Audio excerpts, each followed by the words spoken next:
My world unraveled the day I stumbled into the secret my mother tried to bury.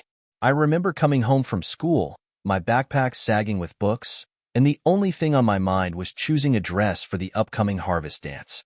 Our small California town didn't get many exciting events, and this was the highlight of our year.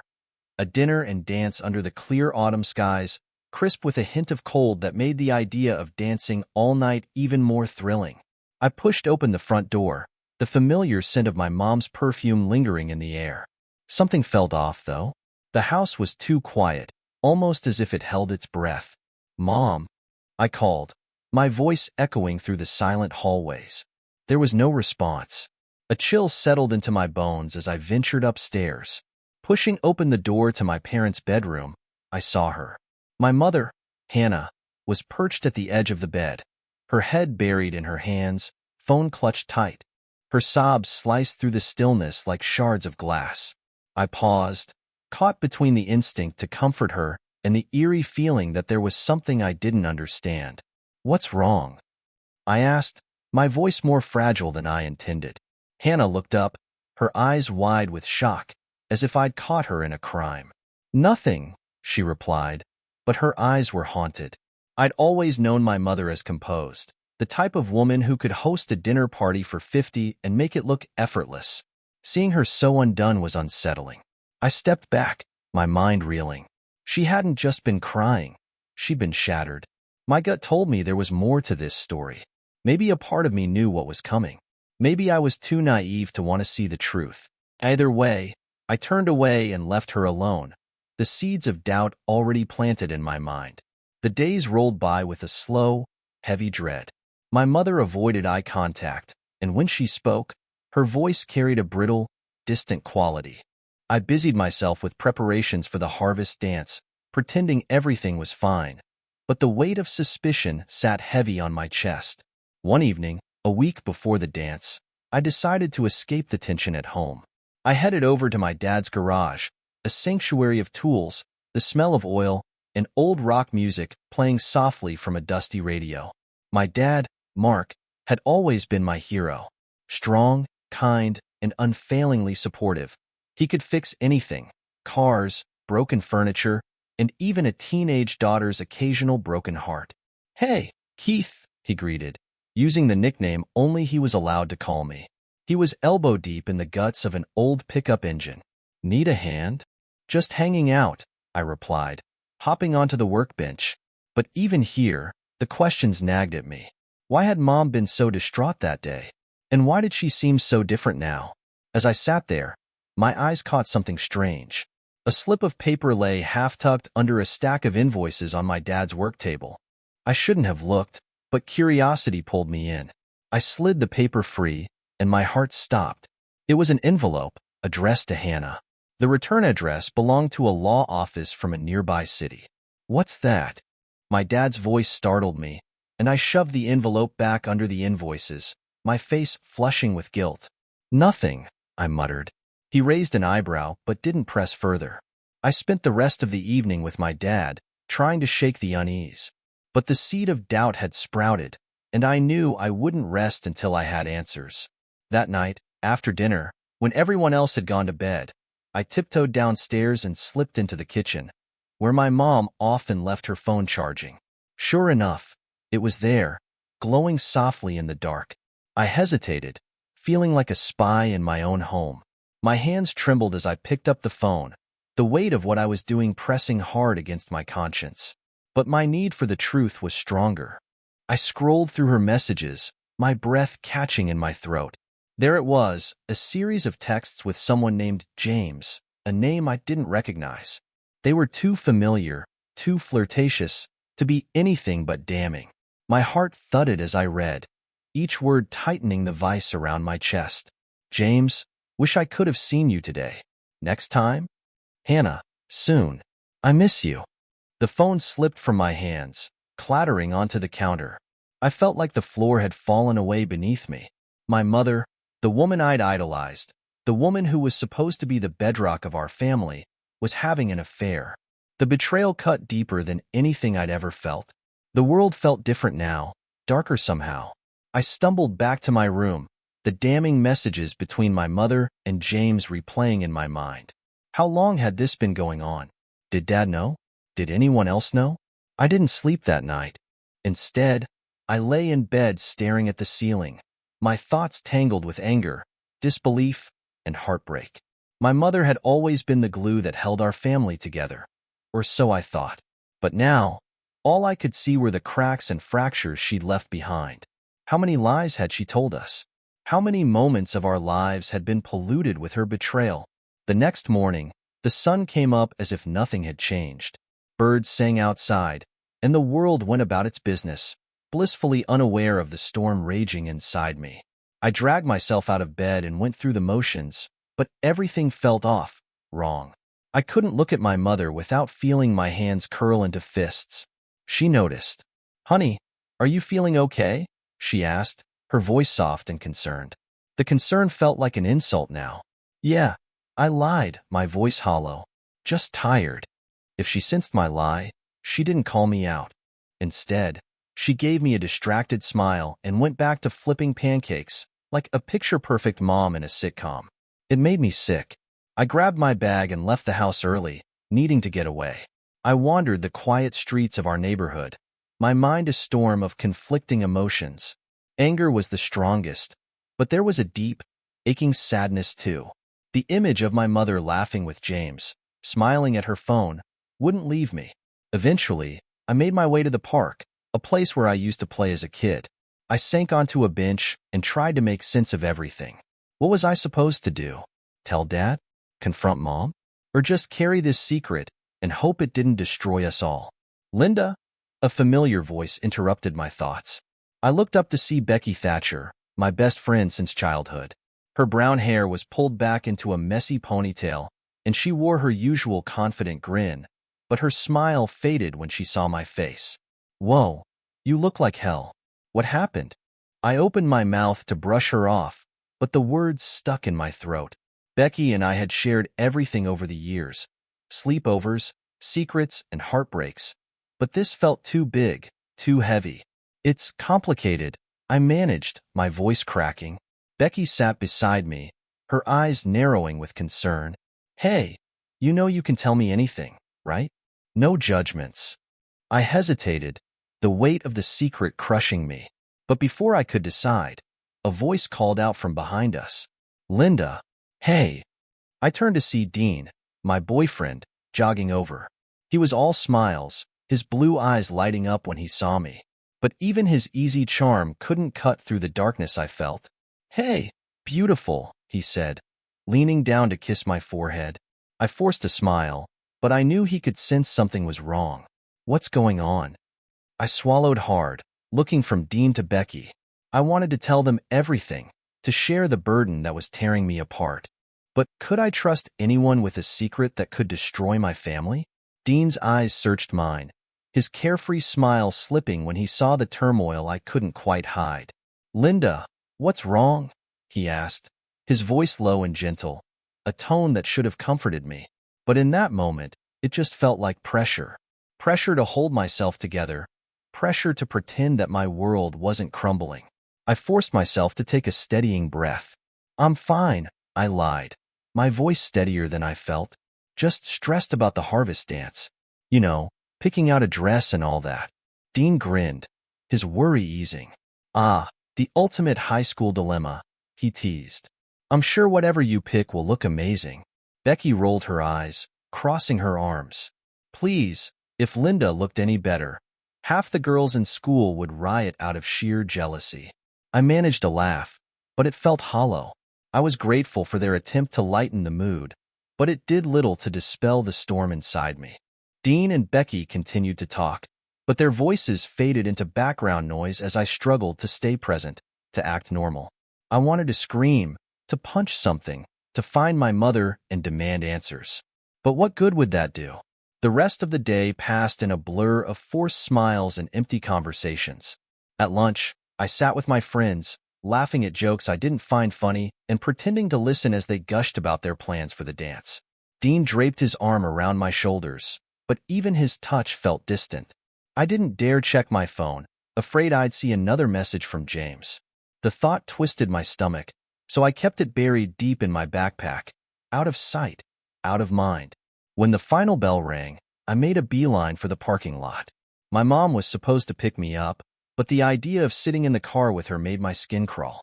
I pulled out my phone, fully intending to call and tell her I'd walk home, but the screen lit up with a text that made my blood run cold. James, can't wait to see you tonight. Usual spot? I stared at the message, my heart pounding so hard I thought I might pass out. Tonight. They were meeting tonight. I bit down on the inside of my cheek, tasting blood. This was it. Proof. Undeniable, inescapable proof that my mother was cheating on my dad. My hands trembled as I dialed Becky's number. She picked up on the second ring. "What's up, Linda?" she asked cheerfully. "I need a favor," I whispered, my voice tight with barely controlled rage. "Can you drive me somewhere tonight?" There was a pause, then Becky's tone turned serious. "Of course. Where are we going?" I swallowed hard, my decision made. "I need you to help me catch my mom in the act." The hours between school and evening dragged unbearably, each tick of the clock echoing in my ears like a countdown to a bomb I was about to set off. Every time I crossed paths with my mom at home, I had to fight the urge to confront her, to throw James's text in her face and demand an explanation. But I held back, clenching my fists until my nails bit into my palms. I needed more than words. I needed undeniable evidence. Becky pulled up in front of my house, just as the sun dipped below the horizon, her beat-up Jeep rumbling like a grumpy old man. She leaned out of the driver's side window, her expression a mix of curiosity and concern. "You ready for this?" she asked. I nodded, my mouth dry. I was ready, but I was also terrified of what I might find. "Let's do this." I climbed into the passenger seat, my stomach twisting with nerves. I had told my mom I was going over to Becky's to study, and she hadn't questioned it. In fact, she barely looked up from the kitchen island, where she'd been flipping through a glossy magazine, humming to herself. Her calm, happy demeanor only made me more furious. How dare she act normal, like she wasn't tearing our family apart behind our backs. Becky glanced at me as she pulled out of the driveway. "So, where are we headed?" she asked. I pulled up the GPS tracker app on my phone, the one I had installed on my mom's car just hours earlier. A small blinking dot showed her location, a fancy restaurant on the other side of town. "Here," I said, showing Becky the screen. Her eyes widened. "Wow, you weren't kidding about catching her in the act," she said, a mix of admiration and pity in her voice. "You really think she's, with someone?" I looked out the window, my jaw clenched. "I don't think, Becky." "I know." The drive felt endless, the tension in the car so thick it was almost suffocating. Becky tried to fill the silence with small talk, but I barely heard her. My mind was racing, replaying every happy memory I had of my mom. Her laughter, her warmth, the way she used to tuck me in at night when I was little, whispering that I was her greatest treasure. How much of it had been real? How much had been a lie? Finally, we pulled into the parking lot of the restaurant. It was one of those upscale places with valet parking and a fountain out front, the kind of place my parents used to go to on special anniversaries. Now, it was the scene of my mother's betrayal. "There she is," Becky whispered, pointing. My mom's car was parked near the entrance, but she was nowhere in sight. My heart hammered in my chest. What now? I swallowed, my throat dry. "We wait," I said, my voice barely more than a whisper. "And when she comes out, we follow?" We didn't have to wait long. 15 minutes later, the restaurant doors swung open, and there she was, my mother, looking radiant in a dress I'd never seen before, her smile wide and carefree. She wasn't alone. A tall, handsome man stepped out beside her, and they exchanged a look that made my stomach turn. This was James. They laughed, completely oblivious to the storm brewing just a few yards away. My fingers tightened around the phone in my lap, the screen still displaying the damning text message. Becky reached over and squeezed my arm. "Hey," she said softly. "I'm here. Okay? We'll get through this." I nodded, my vision blurring with angry tears. "Follow them," I choked out. "Let's see where this leads." Becky followed my mother and James as they pulled out of the restaurant parking lot, her Jeep moving cautiously, just far enough behind that we wouldn't be noticed. The tension in the car was suffocating, every beat of my heart echoing like a drum in my ears. The once vibrant city around us felt muted, reduced to shadows and dim streetlights. "They're taking a right," Becky said, her voice tight with focus. I nodded silently, my eyes glued to the taillights of my mom's car. The realization of what we were doing, what I was about to confirm, was hitting me harder with every turn we took. They drove deeper into the quiet suburbs, a path that felt almost too familiar. My mind raced with memories of my mother taking me to ballet lessons, to birthday parties, to weekend getaways with the family.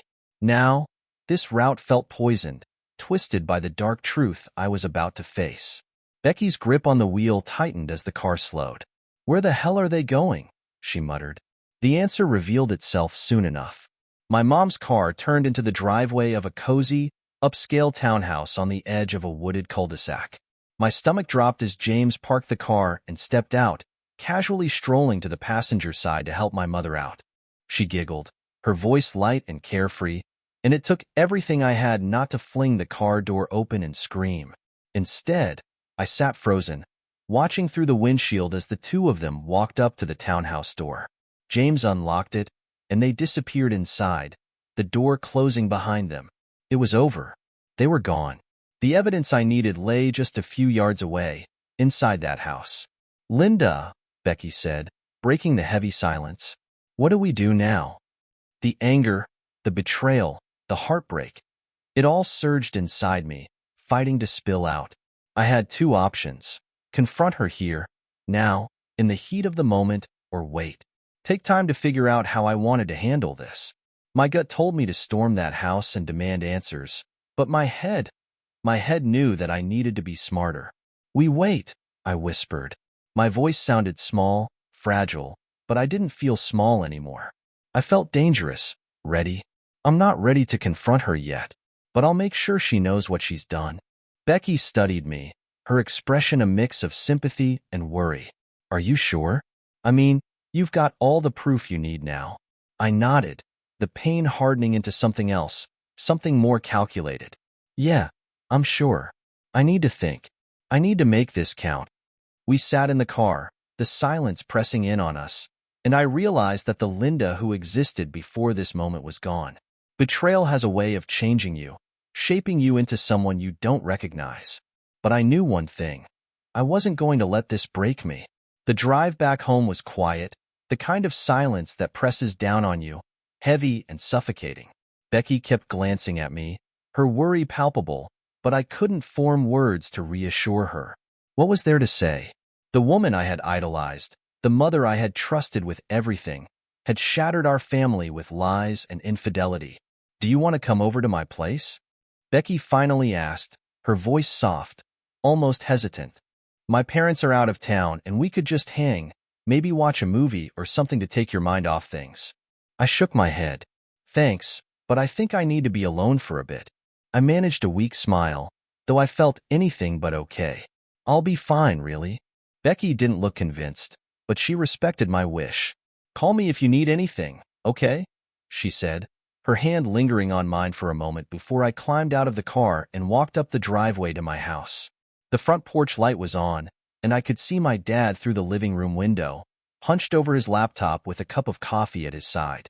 It was a familiar, comforting sight, but the guilt that stabbed through me was overwhelming. He didn't know.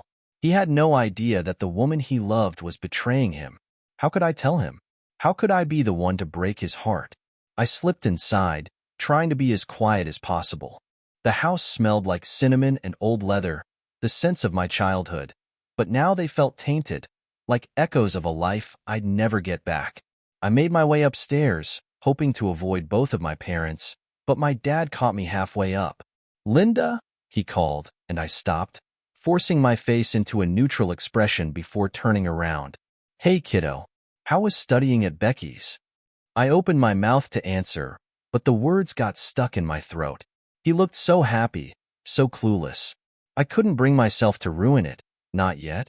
"It was good," I lied. "Just a lot of pre-dance drama with dresses and stuff." He chuckled, the sound warm and familiar. "Ah, teenage girl problems. Well, I'm glad you had a good time. Your mom's running late again, some emergency with work, but she should be home soon. My heart twisted at that. An emergency? Yeah, right. Okay, I murmured, forcing a smile. Night, Dad. Night, Keith, he said, his nickname for me wrapping around my heart like a hug. It almost broke me. Almost. I locked myself in my room and let out a shaky breath. My hands were still trembling, and the rage I'd been holding back felt like a living thing, pulsing in my chest. I couldn't just sit with it. I had to do something, and fast. I sat at my desk, pulled out a notebook, and started making a plan. If my mother thought she could get away with this, she was wrong. I wouldn't lash out recklessly and ruin everything.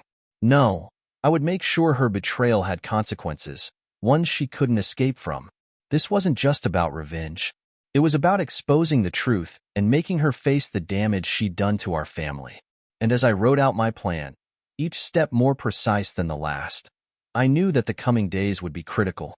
My mother had secrets, but I was about to become her worst nightmare. The next morning, the weight of what I had learned hadn't lifted. It was still there, pressing into me, but I woke up with renewed purpose. I dressed quickly and went downstairs, determined to act. My dad had already left for work, his briefcase gone from the front table, and my mother was in the kitchen, sipping her coffee and scrolling through her phone. "Morning, honey," she said, not looking up. Her casual tone was like nails on a chalkboard, but I swallowed down my fury, focusing on my plan. "Morning, Mom," I replied, keeping my voice even. "I'm meeting Becky later to look for a dress for the dance." It wasn't true, but it gave me an excuse to be out, an alibi for the day. Her eyes flickered up to mine, and for a moment, I thought she sensed something. But then she smiled, that same warm, motherly smile she'd always given me, and I wondered how much of her was real. "That's great. You'll look beautiful, I'm sure." I left before I could let my anger slip and betray what I knew. Outside, I texted Becky, telling her I needed her help with something else, something more important than shopping. She picked me up a half hour later, her Jeep still smelling faintly of the coffee she'd grabbed on her way over. "You're really doing this?" she asked as we drove, her voice tight with disbelief. "You're going to expose her?" I nodded, clenching my jaw. I can't just let her get away with it. My dad deserves to know. We pulled into the parking lot of a small tech store, one that sold cheap recording devices, GPS trackers, and other gadgets. I didn't have much money saved up, but I was willing to spend every dime if it meant getting evidence that couldn't be ignored. Becky followed me inside, her concern growing. "Are you sure this is the right way?" she asked, her voice low. "What if this makes everything worse?" I turned to her, my eyes burning with determination. "It's already bad, Becky. If I do nothing, it's like I'm letting her keep lying, keep hurting everyone. I have to stop her." She didn't argue. Instead, she helped me pick out a small audio recorder that could fit easily into a purse and a second GPS tracker, one that could be attached discreetly to my mother's car. The whole setup was simple but effective, enough to catch her in the act, to expose the truth. We left the store with our new gear, and I felt a sense of grim satisfaction. My mother had tried to hide her betrayal, but I was going to drag it into the light. "Where do we go now?" Becky asked, gripping the steering wheel tightly as she navigated the quiet streets. I took a breath, the adrenaline starting to course through me. "We wait for her to leave for one of her emergencies. When she does, we follow. And this time, we make sure there's no way she can lie her way out of it." Becky nodded, her loyalty unwavering. "Okay," she said. "Whatever you need, I'm with you." I looked at her, my heart swelling with gratitude. In a world that felt like it was falling apart, having a friend like Becky gave me strength. Together, we were about to face the truth, no matter how ugly it was. We spent the rest of the afternoon at Becky's house. The two of us camped out in her living room, waiting for any sign that my mother was planning to leave. I had my mom's phone notifications mirrored to mine, thanks to some tech tricks I'd learned from Becky's older brother, who was always into hacking and gadgets. Every time my mom received a message, my phone buzzed. The suspense was unbearable. Becky tried to distract me by putting on a reality TV show, but the bright, overly cheerful voices grated on my nerves. My foot tapped incessantly against the hardwood floor, and my stomach twisted into knots. Finally, just after 6 p.m., my phone lit up. James, meet me at the usual place in an hour. Can't wait. The message sent a fresh wave of anger through me. My mom responded almost immediately. Hannah, I'll be there. Just finishing up dinner with the family. The audacity of it made me feel sick. My mother, sitting at our dinner table with my dad, lying through her teeth. It was time to act. She's going out, I said, my voice steady despite the storm inside me. Becky shut off the TV and stood, her eyes wide with anticipation. Let's move, she said. We hurried to my house and parked a few blocks away, hidden behind a row of tall hedges. From there, we had a perfect view of the driveway. My heart pounded as we waited, each second feeling like an eternity. The front door finally opened, and I saw my mother step outside, dressed in a sleek outfit that made her look like she was heading to a date rather than a work emergency. She got into her car, and as soon as she pulled out of the driveway, we followed at a safe distance. The GPS tracker app on my phone showed her location in real time, and Becky did her best to keep us just far enough behind that we wouldn't be noticed. The streets grew darker as night fell, and every turn she took seemed to drag us deeper into a web of lies. Where is she going? Becky whispered, her knuckles white on the steering wheel. I checked the app again. Looks like the same place as last night, I replied. James's townhouse. Sure enough, we watched as my mom's car pulled into the driveway of the same upscale townhouse. She parked and got out, her laughter ringing out in the night as James came to greet her. They embraced, and I had to grip my phone tightly to keep from throwing it. God, Becky whispered. It's real. She's really doing this. I swallowed hard, my throat burning. Yeah, I said, my voice breaking. It's real. We parked a block away, and I took out the small recording device. My hands trembled as I turned it on, double-checking that it was ready. I'm going to plant this in her car, I told Becky. If they talk in there on the way home, I'll have everything I need. Becky's eyes widened. Are you sure? What if they come back? I'll be quick, I promised. Just keep an eye out. Before I could let fear take over, I slipped out of the Jeep and crept toward my mom's car, the recorder clutched tightly in my hand. The night air was cool, biting at my skin, but I ignored it, focused on the task at hand. This was it. The moment I would set the trap that would bring everything crashing down. I moved quickly but cautiously, my heart pounding in my ears as I approached my mom's car. The townhouse was eerily quiet, but I could hear the faint sound of laughter coming from inside. My mother's carefree laugh cut through me like a knife. I clenched my jaw, steeling myself for what I had to do. The car door handles were locked, of course, but I didn't need to get inside to plant the recorder. I'd come prepared. My fingers found the small magnetic case I'd attached to the recorder, and I knelt by the rear bumper, pressing it firmly against the metal undercarriage. It stuck, and I double-checked to make sure it was secure. My hands were shaking, but I didn't have time to second-guess myself. Just as I was about to retreat back to Becky's car, I heard a sound that made my blood run cold, the front door of the townhouse opening. Footsteps. Voices. They were coming out. Panic flooded me, and I dropped low behind a nearby bush, my heart racing so hard I thought it might burst out of my chest. I held my breath, barely daring to peek through the leaves. My mother and James emerged, still laughing, their arms wrapped around each other. They looked so normal, like a couple in love, with no care in the world. They stopped just a few feet from me, and I prayed they wouldn't hear the frantic beating of my heart. You sure you can't stay longer? James asked, his voice smooth and coaxing. My mother sighed, her smile fading. I wish I could, but I promised Mark I'd be home. He'll start asking questions if I'm too late. James brushed a strand of hair from her face. You're worth every risk, he said softly, and I wanted to be sick. How could she stand there and let this man hold her, let him whisper sweet nothings in her ear, when my dad was at home, clueless and trusting? They kissed, a lingering, intimate kiss that made bile rise in my throat. I forced myself to stay still, to remain silent, even as rage and heartbreak twisted together inside me. When they finally broke apart, my mom walked to her car, and James lingered in the doorway, watching her leave. I didn't move until she had started her engine and driven off, the taillights disappearing into the night. Only then did I let out the breath I'd been holding, my hands still shaking as I backed away from the bush and made my way back to Becky's car.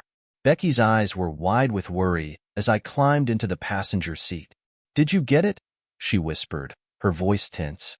I nodded, my voice thick with a mix of triumph and sorrow. "Yeah, it's done." She let out a relieved breath, but the concern never left her face. "What now?" I stared out the window, my mind racing with the possibilities. "Now we wait," I said, "and when the time is right, we confront her, with evidence she can't deny." But as we drove away, a gnawing fear crept into my gut. I was in too deep now, and there was no turning back. The trap was set, but I had no idea just how much chaos it would unleash. Back home, I paced my room like a caged animal. The adrenaline from planting the recorder still buzzed in my veins, making it impossible to sit still. I had done it. I had set the trap. But now came the hardest part, waiting for it to work. I kept my phone close, the app displaying the GPS tracker on my mother's car. Every few seconds, I refreshed the page, watching as she made her way home, inching closer to the place that had become a lie. My dad's sanctuary, his safe harbor, had been desecrated, and he didn't even know it. When her car finally pulled into our driveway, I listened for the familiar sound of her heels on the front porch. The door opened, and her voice floated up the stairs, cheerful and relaxed. "I'm home," she called, and I had to swallow the bile that rose in my throat. How could she act so normal, so happy, when she was ripping our family apart? A minute later, there was a soft knock on my bedroom door. I froze, my heart skipping a beat. "Linda," my mother called. "Can I come in?" I hesitated, forcing my features into what I hoped was a neutral expression. "Yeah," I said, my voice hoarse. The door creaked open, and my mom stepped in, her smile bright but tired. She still wore the same sleek outfit she'd had on when she'd left, and it took everything I had not to scream at her. "How was studying with Becky?" she asked, perching on the edge of my bed. "It was fine," I said, my voice clipped. I couldn't stand being near her. The air between us felt tainted, and the sight of her made my skin crawl. She tilted her head, studying me with a look that made my chest ache. "You sure you're okay?" she asked, her voice full of concern. "You've seemed off lately." I bit my lip, 1,000 responses fighting to escape. I wanted to tell her I knew everything, to make her feel the hurt she had inflicted on me and on Dad. But I wasn't ready yet. Not until I had all the evidence. "I'm just tired," I said finally, turning away from her. "School stress, you know," she sighed, reaching out to squeeze my hand. I flinched at her touch, and she pulled back, her smile faltering. "Okay," she said softly. "If you ever want to talk, I'm here." The irony of her words stung like a slap. Here she was, pretending to be the caring, supportive mother, while she lived a double life. I nodded, unable to meet her eyes, and she stood, lingering for a moment before she left the room, closing the door behind her. The second she was gone, I collapsed onto my bed, pressing my hands to my face. The guilt and anger tangled together, making it hard to breathe. I wanted this to be over. I wanted the truth out, the lies shattered, even if it broke everything. My phone buzzed, and I grabbed it, desperate for a distraction. It was a message from Becky. "Becky, you okay? Want to talk?" I took a shaky breath, grateful for her unwavering support. "Me, yeah, but not now. I need to get through this first." The silence in my room felt suffocating, but I forced myself to focus. I had the GPS tracker. I had the audio recorder. And now, I had to wait for the final piece of evidence to fall into place. It wouldn't be long before the storm I had set in motion came crashing down, and when it did, there would be no going back. The next day felt like a cruel joke. The sun shone brightly, the sky was a perfect blue, and yet everything in my world was cracked and stained. I forced myself through the motions, waking up, eating breakfast, and heading to school. Every smile I faked felt like a betrayal of my own pain, but I had no choice. At lunch, I found Becky waiting for me at our usual spot under the big oak tree. She had 2 sodas in hand, and a hopeful look on her face. "Hey," she said, passing me one of the cans. "Any updates?" I popped the tab, the fizz of the soda a small comfort. "Not yet," I replied, "but I'm planning to retrieve the recorder tonight." Becky's eyes widened. "You're going back to get it? Isn't that risky?" I nodded, my hands tightening around the cold can. "I know, but I have to. If I can't get the recorder back, all of this will have been for nothing." She reached over, her hand warm against mine. "You're not alone, okay? I'm here for whatever you need." I managed a weak smile. "Thanks, Becky. I don't think I'd be able to do this without you." The rest of the school day dragged by. I found myself zoning out during class, my mind replaying the events of the past few days like a broken record. When the final bell rang, I felt a strange sense of dread, knowing that tonight could change everything. At home, I avoided my parents as much as possible. My dad was in his home office, on a call with a client, and my mom was making dinner, humming a soft tune that grated on my nerves. The picture of domestic bliss she painted was a mockery now, a lie I couldn't unsee. After dinner, I slipped out of the house, telling my parents I was going to Becky's again. My mom gave me a distracted wave, too busy with her phone to really notice me leaving. The sight made my blood boil. What was she planning this time? Another night with James, more whispered lies. Becky was waiting for me, and together we drove back to James's neighborhood. The tension in the car was palpable, a thick, heavy silence that neither of us dared break. When we pulled into our hiding spot a few blocks away, my hands were already shaking. "Are you sure about this?" Becky asked, her voice low. "We can turn around, you know? We don't have to do this tonight." I took a deep breath, my heart pounding. "No," I said. "I need to finish this." We watched the townhouse for what felt like an eternity. James's car was parked in the driveway, and the lights inside cast warm glows onto the front lawn. It looked so ordinary, so normal, but I knew better. When the house finally went dark, I knew it was my chance. With Becky keeping watch, I crept up to my mom's car, my footsteps quiet against the pavement. The street was empty, the night air thick with the scent of freshly cut grass. Every nerve in my body screamed at me to turn back, to run, but I pushed forward. I reached under the car, my fingers searching for the small recorder I'd placed there. The magnetic case was still attached, and relief washed over me as I pulled it free. But just as I straightened up, a noise behind me made my heart stop. Footsteps. I spun around, my breath catching in my throat.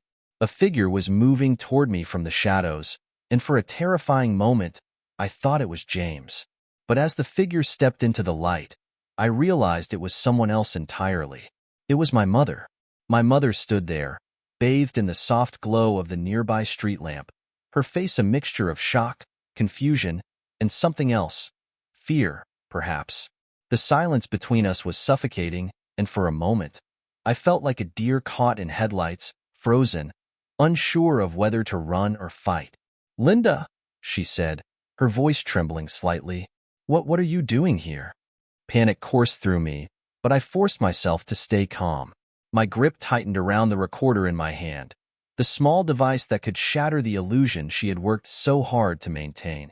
My mind scrambled for an explanation, anything to explain why I was here.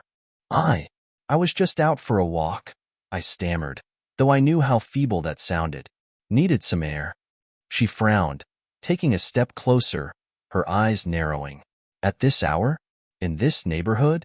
Her gaze dropped to my hand, and her eyes widened when she saw the recorder. Her face paled, and I saw a flash of recognition, a realization that her carefully constructed lies might be unraveling. "What's that?" she asked, her voice hardening. She wasn't the concerned mother anymore. She was something else, something colder. I swallowed, feeling the truth pressing against the back of my throat, begging to be released. The anger, the betrayal, the heartbreak, it all came surging to the surface. "I know, Mom," I said, my voice shaking. "I know about James. About everything." Her mouth fell open, and for a second, she looked utterly vulnerable. But then her expression shifted, her face hardening into a mask of anger. "You've been spying on me?" she hissed, her voice low and dangerous. The accusation stung, but I held my ground. "You've been lying to us," I shot back, my voice cracking with emotion. "To Dad. To me. Do you have any idea what you've done to our family?" She stepped closer, her eyes blazing. "You don't understand," she said, her voice breaking. "It's not that simple, Linda." "Not that simple?" I repeated, my voice rising. "You're cheating on Dad. You're tearing our family apart. How could you?" Her face crumpled, and for a moment, she looked like the mother I used to know. The one who made me pancakes on Sunday mornings, who hugged me when I scraped my knees, who sang me lullabies when I was too scared to sleep. But then her jaw set, and her eyes went cold again. "You don't know everything," she said, her voice tight. "And you had no right to dig into my life like this." I felt the tears welling up, but I refused to let them fall. "I had every right," I whispered. "Because you're my mother. Because you were supposed to protect this family, not destroy it." A car door slammed in the distance, breaking the tension between us, and I realized we were both breathing hard, the intensity of the moment crushing us. I wanted to scream, to demand answers, but I didn't know if I could handle hearing them. Before I could say anything else, Becky appeared, running toward us from the Jeep. "Linda, is everything okay?" she called, her voice laced with worry. She slowed as she saw my mother standing there, her eyes wide with shock. My mom turned to look at Becky, her expression unreadable. She took a step back, her hands trembling. "This isn't over," she said, her voice hollow. Then she turned and walked away, disappearing into the shadows, leaving me standing there, broken and exposed. Becky rushed to my side, her eyes full of concern. "Oh my God, what just happened?" she asked, her voice barely a whisper. I clutched the recorder to my chest, feeling the weight of everything I had just done. "I don't know," I said, my voice cracking, "but I think I just started a war." Becky drove us back to her house in silence, the tension crackling between us like an electric storm. My mind was a whirlwind, replaying the confrontation with my mother over and over. Her shock, her anger, the way she tried to deflect the blame. It was all burned into my brain. I felt raw, like my skin had been stripped away, leaving only the pain. We parked in Becky's driveway, and she turned off the engine, the quiet that followed almost deafening. "Linda," she finally said, her voice soft and hesitant. "What happens now?" I squeezed the recorder in my hand, the device that now held evidence of my mother's betrayal. I had wanted this, had fought for the truth, but now that I had it, the reality of what came next was suffocating. "I have to tell my dad," I whispered. The words tasted bitter, like ash. Becky's eyes filled with sympathy. "Are you sure? Maybe there's another way." "There isn't," I interrupted, my voice cracking.